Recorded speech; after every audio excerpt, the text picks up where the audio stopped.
Welcome to the Small Business Tax Savings Podcast, powered by Jetro. Each week, we bring extremely valuable accounting and tax tips specific to small business owners. You will be on your way to growing your business and putting more money in your pockets. Here's your host. Hello and welcome back. I'm your host, Mike Jesowshek, and I'm a CPA and founder over at Jetro, an innovative accounting firm servicing small business owners across the country. Today I have Dan Petry on from Avalara, and Avalara is, and Dan will go into this a little bit more details, but Avalara deals with sales tax. And on this podcast, we oftentimes get listeners that send messages in that are asking, hey, I'm a small business owner. What do I need to know about sales tax? So that's exactly kind of what we're going to be talking about in this episode, digging in kind of what are the things that you need to know as a business owner to make sure that you're staying compliant on the sales tax side. So Dan, welcome to the show. Thanks, Mike. I appreciate it. So give us a little bit of intro as we start to kind of talk about this, talk about sales tax and get into the conversation. Just give a little background about yourself, Avalara, kind of what you guys do so that our audience knows kind of the experience that you have and the value that you're going to bring when it comes to this sales tax piece. Okay, excellent. Personally, I come from the direct marketing field. I've been an entrepreneur for years prior to working with Avalara. It has been a very pleasant experience in learning how significant sales and use tax issues are. Avalara is a firm that was founded in 2004. We have over 1,700 employees. We are a publicly traded company under the stock symbol of AVLR. We are global in nature, 15 offices worldwide. We handle everything from domestic sales and use tax issues and automation, as well as the international marketplace, which can be just as complex as the United States.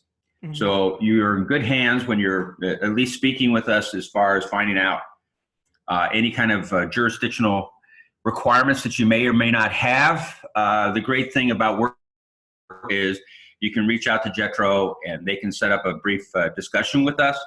It's not sales related. It's just finding out what your business is and whether or not we can help at all. Yeah. And that's, really why we love partnerships like this is that, we're kind of a general accounting firm doing bookkeeping, taxes, payroll, those types of things. But when it comes to sales tax, since we work with clients all across the country, it's extremely hard for us to have a good pulse for a smaller firm on sales tax laws in every jurisdiction, every state, and then every city down into it. And so this is exactly why I wanted to bring you on. And I always tell people, if you're looking at sales tax, if you're looking for information on sales tax, you've likely have heard of Avalara, jumped on one of their podcasts or webinars, or have read an article on their website. So they're kind of one of the leaders in the space. So, I'm really honored to be able to bring you onto the show and kind of dive into this topic. So just to kind of start, when we're talking about sales tax, the biggest thing that comes up is nexus. So do I have nexus? Where do I have nexus? So kind of explain that idea of nexus. What is nexus? Why does it matter for a small business owner, and kind of what's entailed in that area? Okay, excellent. An absolutely excellent question, because the marketplace has changed so drastically as a result of the recent Wayfair decision by the Supreme Court. Let me kind of go into this a little bit to give you some context on what nexus was and what nexus is and how it's impacting the small business person. Okay. The original decision from the Supreme Court was called the Quill decision. And the Quill decision basically said that a firm that was out of state could market and sell within another state and not have to pay sales and use tax. Well, as you can imagine, that really exploded the deficits that the states were experiencing as far as being able to collect sales and use tax, to the tune of about $50 billion a year that they were losing because they could not charge an out-of-state firm sales and use tax. Mm-hmm. Then you have the decision, the Wayfair decision of July of last year, and where the Supreme Court basically said that Quill decision was moot, and nexus was now to be defined by not whether or not you had a presence within a specific jurisdiction. Now, keep in mind, There are over 12,000 jurisdictions in the United States alone. You have states that'll have upwards of 500-600 jurisdictions. Each of those jurisdictions has specific requirements. The states, though, have defined what they will define as nexus for a company, and usually is based around the number of transactions that you have within a state, and or the dollar volume, the revenue that you've received from selling within that state. So what's amazing about it is, regardless whether you're a small, medium, or large business, there's a good chance that you've got a nexus exposure. Now, what happens with nexus? Nexus basically says that you have an obligation. If you've established nexus within a state, you have an obligation to collect sales and use tax, or file, at the minimum, file and register within the state. Well, as you can imagine, this has really created a great deal of confusion and, to some degree, chaos.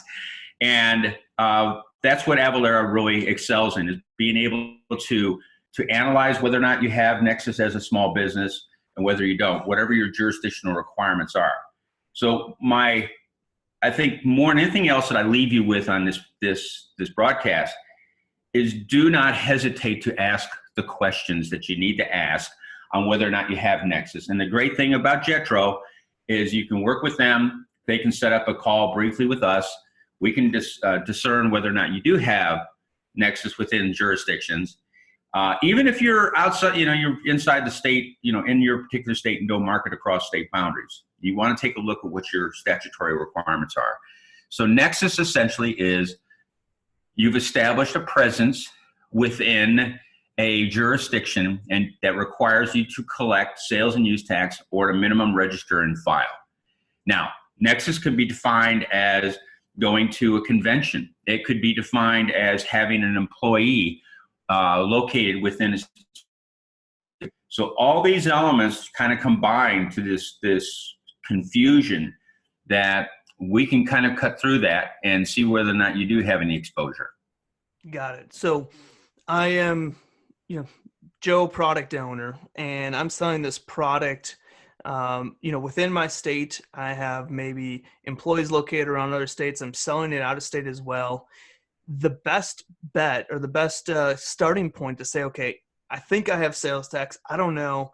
The best kind of setup is to say, let's talk to Avalara. Let's do a nexus exposure study, or find out, where we have nexus and, kind of what our exposure risk is.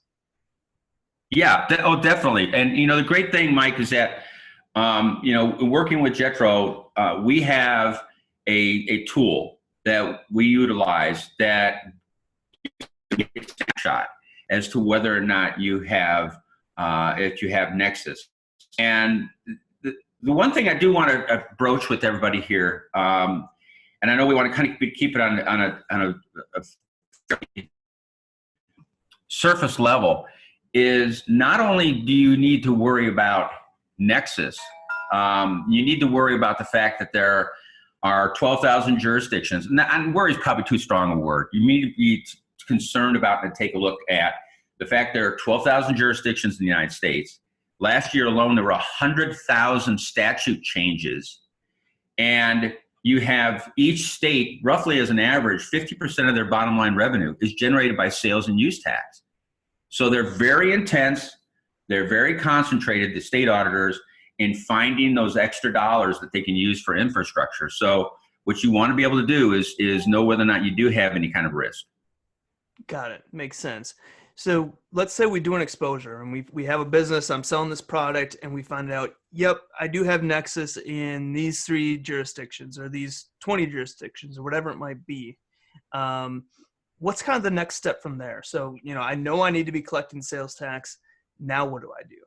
Excellent. That's an excellent question. After we've done a more in-depth analysis of the business model, we can come back with some number of proposals that are tier-based, that'll essentially alleviate that problem. Now, the one thing you need to be aware of is Avalara is, as I said before, global in nature. We've been around since 2004. We are integrated with, I think there's over 750 integrations. And what I mean by an integration would be Perhaps your software system is Sage. Perhaps it's it's Microsoft. It could be any number of connectors that you're using on your ERP system or your point of sales. We are integrated. The great thing is that we're integrated with 750 of those needed integrations, and so it's basically just a function of usually just a switch that we turn on. We identify any kind of SKUs, any kind of rules that you may have as far as sales use tax, and you're up and running in between 30 and 60 days. So it's a pretty painless process. The only aspect that we require when we're working with an integration is that input and that information from you as to how you want it formatted. Mm-hmm. No, that makes complete sense. And I think, as you do these exposures, do you ever run into companies that maybe should have been collecting sales tax in certain jurisdictions but haven't been? And how does that look as far as, do you go back? Do you fix it going forward? What is kind of the idea or thought process when you're determining that? That's a great question. And it's a question that's really salient, because you may not be aware that you were required to collect sales and use tax, as Mike said. So what you want to be able to do is, if you should have been collecting sales taxes and you haven't been collecting them within a jurisdiction, what you can do through Avalara and our tax specialist, I would have to say, is you can file. There's all sorts of waivers that states will use. You can actually make the state aware that you haven't collected sales and use tax, and you're working on it right now. What this does, basically, it takes away the incentive for the state to come in and give you an audit. And as a result, let me just kind of touch into certain things that states are utilizing. If you are a business that is B2C or even B2B, you may be or have collected what are called exemption certificates, okay? And the reason I bring this subject up is because the states are looking as hard as they possibly can to come in and audit almost every business, because they know that they'll find mistakes. So I'll give you if you don't, Mike, would you like me to give you a real quick story on how aggressive the states are becoming? Yeah, let's do that. Okay. So I was actually on a flight. I'll make the story really short. I was on a flight between Detroit and Chicago, and I was sitting next to a gentleman who was having a meltdown. And he turned to me after we flew off, and he said, "Look, I've got to ask you something." He said, I apologize for being so vocal when I was talking on the phone, but he said, "Have you ever heard of exemption certificates?" And I wasn't wearing anything Avalara, and I turned to him and handed my business card. We spent the next 45 minutes talking. What he ran into was his company, about a $400 or $500 million firm based in Boston. He had just sold their product to Salesforce building in San Francisco. He was in his office there in San Francisco, and a California auditor walked in, asked for a specific exemption certificate. Now, an exemption certificate is basically, you are either a manufacturer or a distributor, you're distributing to somebody who is going to resell your product. You want that exemption certificate to be in your hands so that you can prove that you do not have to collect sales and use tax. Mm-hmm. Unfortunately, most firms do not really maintain that data, and the states know this, and they're using it as an excuse to come in and audit an entire company. And what happened with this gentleman was, the California auditor came in, asked for a specific exemption. They could not find it. He called me back later, 2 weeks later, and said that their CPA said that their audit for California was going to cost $65,000. Wow. And he was not too happy about it because it was a single piece of paper. And the great thing about Avalara is we automate that entire process. And we make it so we verify it, we validate it, we make sure that it's cloud-based, that you could just give it to an auditor and he can walk out the door and you could feel assured that you have got the right documentation in their hands. So what's the end of the story? Well, I said to him, well, that's not your only problem. The problem is they all talk to each other. What do you mean by that? Well, it's quite simple. State of Texas talks to the state of California and back and forth. And He literally was dumbfounded. And 6 weeks later, their total bill came to over $450,000 because the other states jumped in to find out if they were current with their sales and use tax also, as far as exemption certificates. And it was all because of one piece of paper. So the reason I talk about that story is don't play with this. If you've got questions, reach out to Jetro, and we're more than happy just to sit down and say, okay, here's what we think, your exposure may or may not be. Yeah. So the idea behind it is that even if you're selling to another business and you don't necessarily have to collect sales tax because you're not selling to the end consumer, the idea behind it is that you still have work to do on the sales tax side, and that's these exemption certificates, correct? That is correct. That is correct. And they have to be accurate. It used to be, coming out of the direct marketing business the way I did, we used to have exemption certificates in a shoebox. And I can guarantee you that none of them are correct. Nowadays, they'll come in, take a look at an exemption certificate, and if the telephone number is wrong, that will give them the authority to conduct a company-wide audit, and it's what you don't want to do. So you don't want to kind of mess around with it. You want to automate the entire process. And when you think about automation, Mike, a lot of companies use payroll services, okay? And the reason they use payroll services is because the laws and the statutes and the restrictions are constantly changing. Mm-hmm. And so why mess with that? And I think that chairman of the board, I think it was General Motors, Welch, said basically if it's not a core function of your business, what you're doing, if it's not a core function, automate it, have somebody else, a third party, do it. And it's the same thing as payrolls, as with sales and use tax. Yeah.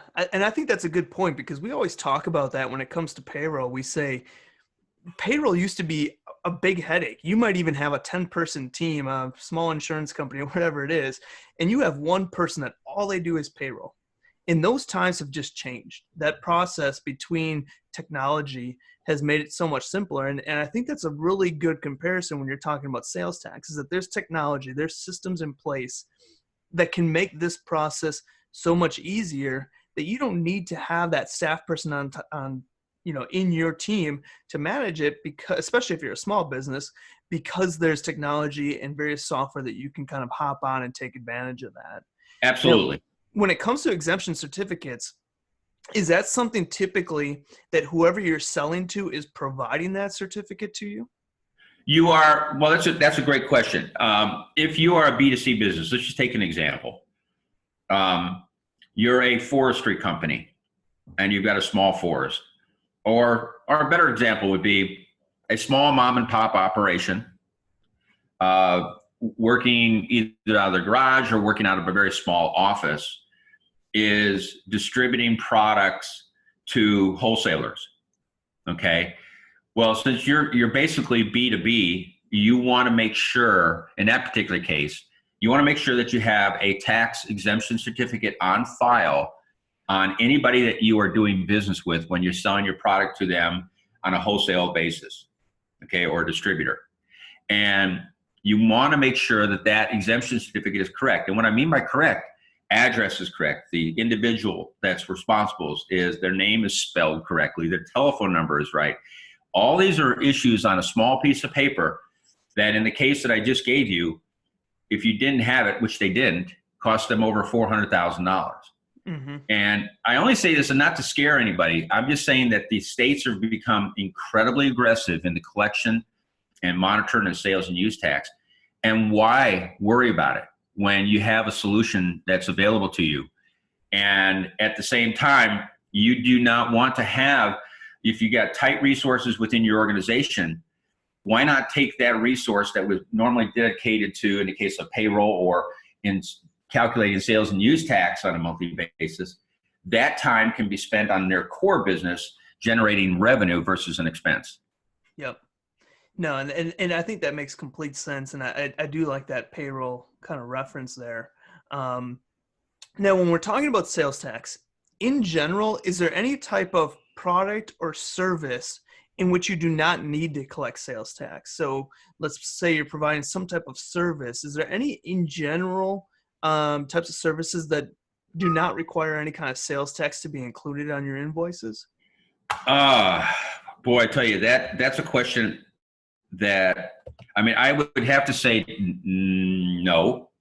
And again, I'm not offering any tax advice, but nonprofit organizations, historically, nonprofit organizations have felt that they don't have to collect sales and use tax because they are, quote unquote, a nonprofit. Unfortunately, a lot of nonprofits have a website. And in that website, they're generating income.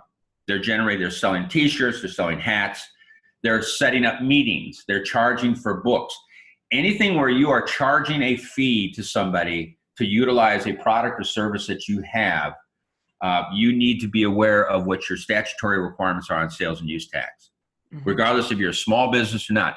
And Mike, let me make one real quick point here. That Amazon is has had such an impact on retail sales.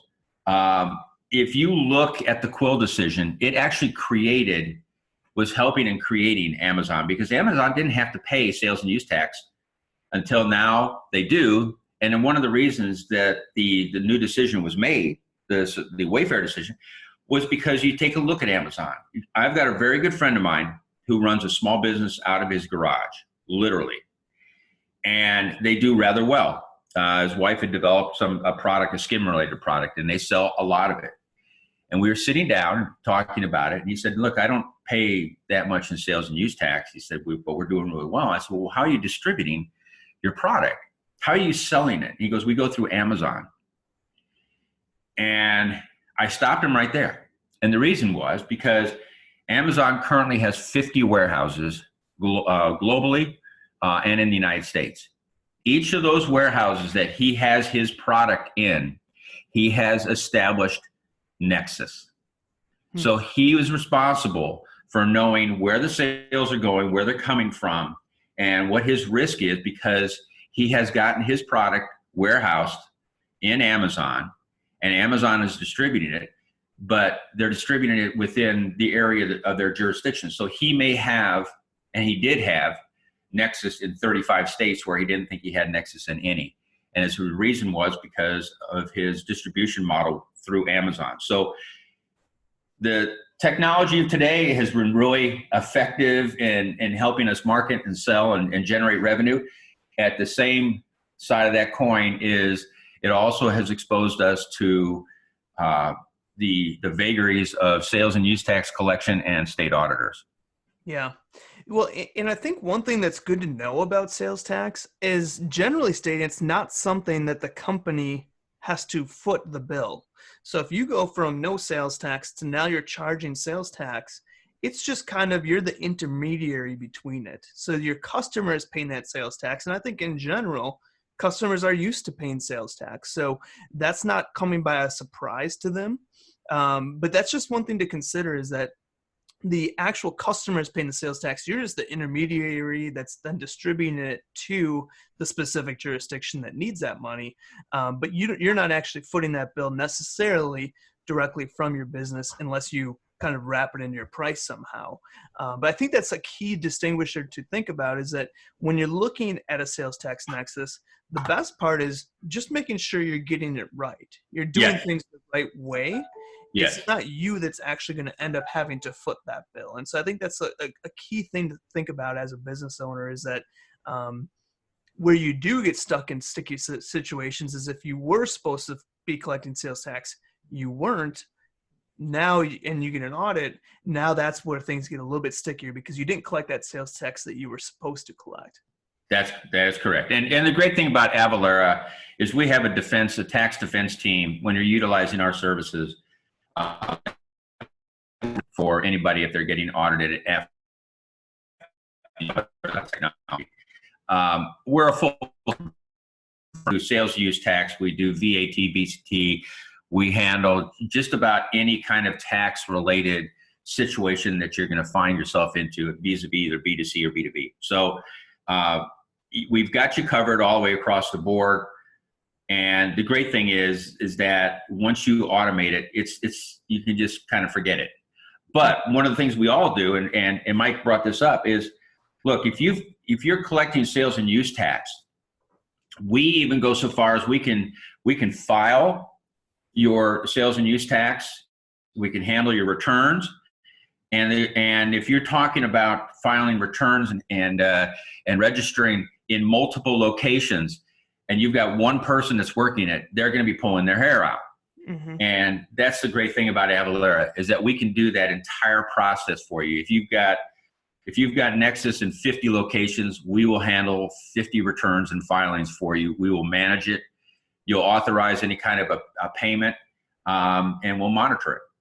Yeah, no, and that's good. And that's, again, kind of going back to that payroll. I think a lot of times people don't see the connection with sales tax, but they think it's something they can just research and handle themselves. But at the same time, when they're running payroll, they're running through a company. And so I think that that's a key indication, is that there is things that make this whole process a lot easier. And it's just utilizing what's available to you, and trusting the experts that they kind of know this stuff. And that's what we've done in our firm, is that we could do sales tax, in our firm and try to understand all these jurisdictions. We could attempt to do that, but that's not what we do. We help business owners save taxes. We help business owners have good financials. That's our focus. Sales tax is not our focus, and we don't have the bandwidth to really make it our focus. And so that's where we have partnered and trusted ourselves with experts, that's all they focus on. That's all they work in, because we know that they're going to provide the best output for it, versus us trying to kind of create that in our limited capacity. That's great. No, that's great. Because your expertise is in an area. Most firms don't want to dive into sales and use tax. It is just, it's constantly changing. We have 170 people that all they do every day is just monitor sales and use tax changes within not only the United States, but globally. Mm-hmm. And the great thing about our system is that it is constantly updated on a real-time basis. We recently had Black Friday. We had Computer Monday, or whatever we call it. And our network center, we had no downtime whatsoever. Our response rate for any kind of an ERP or POS system was in just a few milliseconds. There was no delay whatsoever. A lot of firms can't handle that because of the volume of business. Mm-hmm. And we have a dedicated network center here in Seattle that all they do is monitor traffic, sales and use tax, and updates. Yeah. So, kind of one question, getting back to the sales tax piece, is that, let's say I have a product and I'm just a local, I'm making earrings, or I'm making a craft that's locally done. And I happen to sell a $40 product to a company across state lines. Is there a certain amount where sales tax is not required? So if I'm selling really low volumes, let's say it's just a side business, I'm selling $1,000 a year. Is there a certain point where it says, yep, sales tax is required, but you're under a threshold or anything like that? No, that may have been a situation that occurred a few years back, but when you take a look at what the states are, the firing line that the states are involved in from a standpoint of developing infrastructure and supporting law enforcement and schools and whatnot, and 50% of their bottom line budget is sales and use tax, they're not going to give anybody a window. So if you've sold a $40 product to somebody in another state, there's distinct possibility that nobody's going to come for you for it. But why risk it? Why not have it? If you've got an online system or you got it at your point of sale, you're automatically going to collect that, and at the end of the month, you can basically refer any expenses that you had or the collections that you had, back to that jurisdiction. It's just not something you want to risk. Yep, no, that makes sense. And kind of a parting question, when it comes to sales tax, is there any states as a whole that do not have a sales tax? There are, and I'm going to have to beg off on that one. It changes a lot. A lot of the states have, like Missouri has a unified sales and use tax. They don't have separate jurisdictions. Now, Now, there's something we could talk about maybe in the next time we're together, and that is what is called SST. And what that is, it's a group of states got together. There's like 24, I think, that got together and said, hey, this is getting so complex. Let's put some uniform rules together, and let's allow people to file for free, file their returns, all their stuff, and do it for free, so that it gives them a kind of equal footing to large firms that can afford, large accounting firms or internal firms that can calculate sales and use tax. And that's something we can talk about next. But there are a lot of options for small, medium-sized businesses that will really kind of alleviate any concerns that you have on your sales tax requirements. But we also could talk about this the SST program, which also offers companies free filings, free tax returns, and so forth. Yeah, no, I think that's good. This was a really good episode. Like I said, Dan, when we first started, is that we'll likely take listener feedback and dive deeper onto various specific topics that listeners kind of want to dig into. But this was an incredible initial overview. And one of the main things that I gathered from our discussion today is that even if you don't think you have a sales tax nexus, or you're just unsure of, you're better off doing a nexus exposure analysis to see what sales tax you might have to pay. It's going to cost a little bit up front just to get that nexus, just to get that test done. But at least you can know and live easy knowing, hey, I know exactly where I need to collect, and I can start collecting. And by just kind of playing the role of, I'm not going to think about it, or I'm not going to worry about it, definitely is kind of the wrong direction to take when it comes to sales tax. You're much better off being proactive, knowing where you are. And again, once you know where you need to collect sales tax in, that's not an actual fee that you're going to be paying as a company. You're not eating that sales tax cost. That's something that you pass on to your customers. So it's more just about being knowledgeable and understanding of how your specific business is affected by sales tax, so that you can implement that in your business and make sure that you don't have to stay up at night worrying about, do I need to do this? Or I don't know if I need to do it, so I'm not going to think about it. You can kind of erase that from your mind. Absolutely, absolutely true. You're dead on target.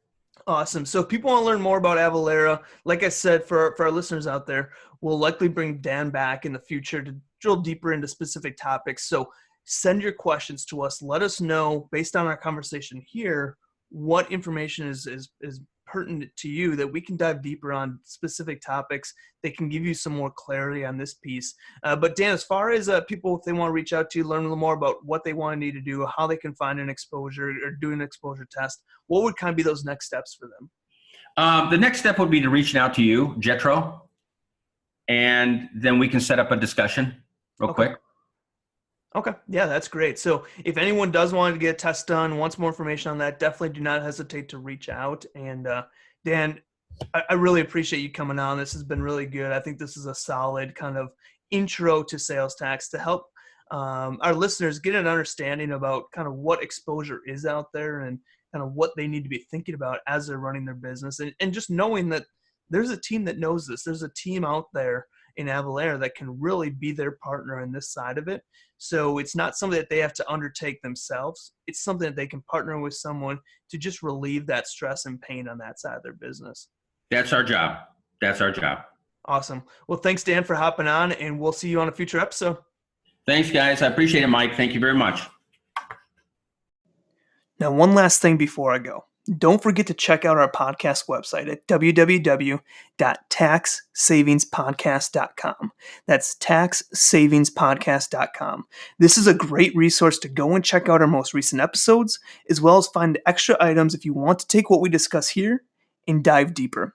Again, also join our Facebook group where we share tons of value, and you have the opportunity to bring situations you are faced with to the table, and we'll help you out in that Facebook group, and other business owners will support you as well. You can join by simply searching in Facebook for the Small Business Tax Secrets group. Again, it's a Facebook group called Small Business Tax Secrets, and there should be a group that pops up that you can join. This has been another episode of the Small Business Tax Savings Podcast from the team at Jetro.